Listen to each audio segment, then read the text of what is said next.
جو حاصل ہوتی ہے وہ اس بات پہ حاصل ہوتی ہے کہ جو آپ پازیٹیو اپنے آپ کو استعمال کر رہے ہوتے ہیں. بات کو دوسری طرف لے جاتی ہوں لیکن پھر اپنی بات پہ آتی ہوں. میں ایسی خواتین سے بھی ملی ہوں جب ان کے خامدوں کو اس کے خامد کو کوئی کاروباری خسارہ ہو جاتا ہے یا کوئی نقصان اٹھا بیٹھتا ہے تو پھر ان عورتوں نے خود کو ایک باہمت فرشتہ ثابت کر کے دل شکستہ خامد کو اپنے پیروں پر دوبارہ کھڑا کر دیا. میں ایسی عورتوں سے بھی ملی ہوں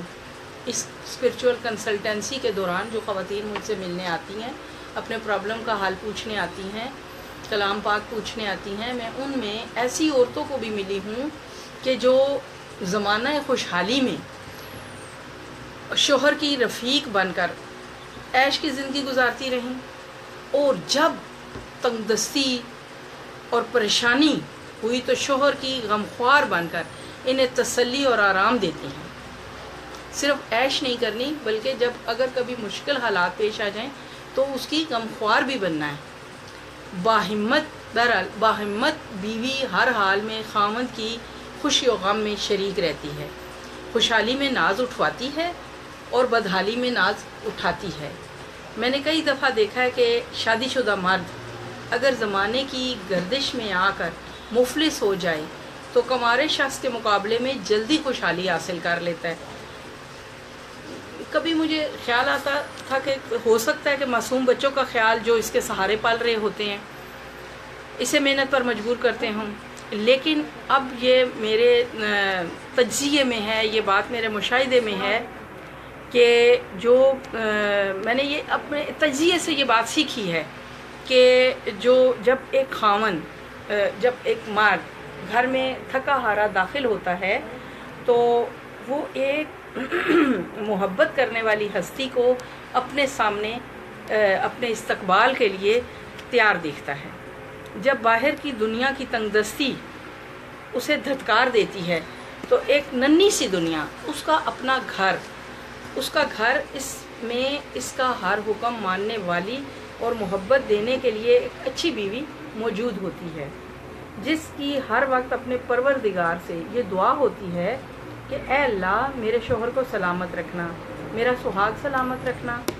اور یہ الفاظ زمانی جمع خرچ نہیں ہوتے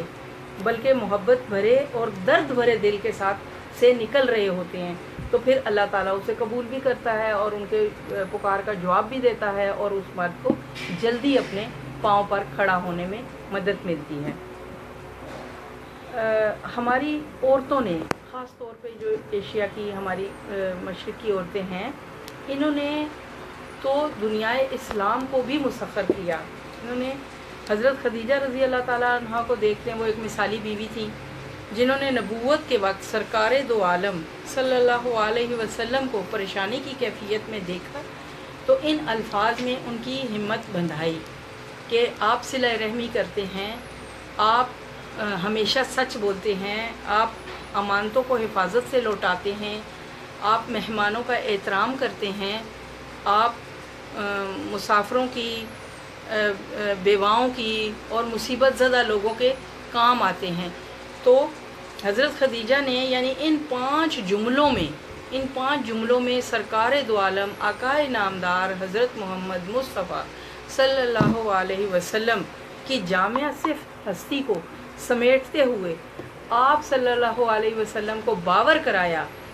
کہ آپ کے یہ پانچوں عمل اللہ تعالیٰ کے نزدیک پسندیدہ ہیں، افضل ہیں، تو پھر آپ کو پریشان ہونے کی کیا ضرورت ہے. میں یہاں تھوڑا سا رکوں گی اور اپنے معزز و محترم معاشرے کی پڑھی لکھی بہنوں سے، پڑھی لکھی بیٹیوں سے، پڑھی لکھی خواتین سے یہ سوال کرنا چاہتی ہوں کہ مجھے بتائیے کہ حضرت خدیجہ کون سے درسگاہ سے یا کون سی یونیورسٹی سے، یا ابھی تو دنیا اسلام کی ابتدا ہو رہی تھی،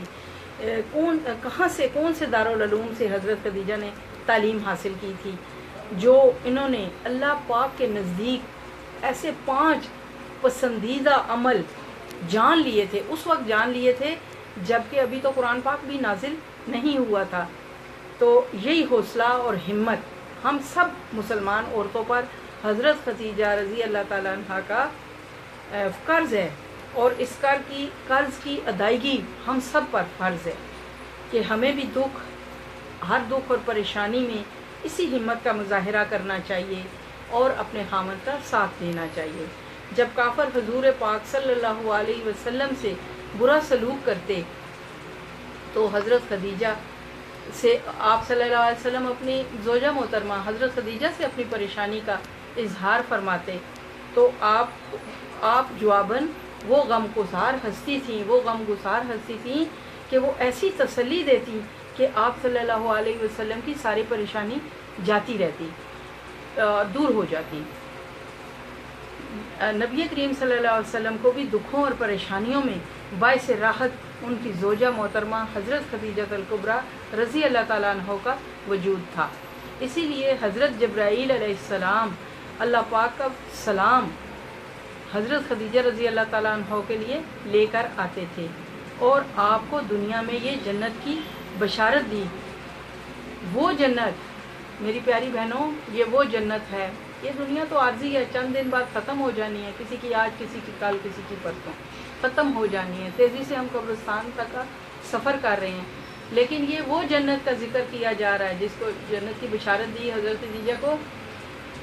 کہ جسے 5 وقت اللہ تعالیٰ اپنے ہاتھوں سے سنوار رہے ہیں۔ میری بہنوں، حضرت خدیجہ رضی اللہ تعالیٰ عنہ نے یہ درجہ اپنے ایمان اور خاوند کی تابعداری سے حاصل کیا۔ ہمیں بھی کوشش کرتے رہنا چاہیے کہ خاوند کی تابعدار بن کر رہیں، اس جنت کی حقدار ٹھہریں جس کی سردار حضرت خدیجہ رضی اللہ تعالیٰ عنہ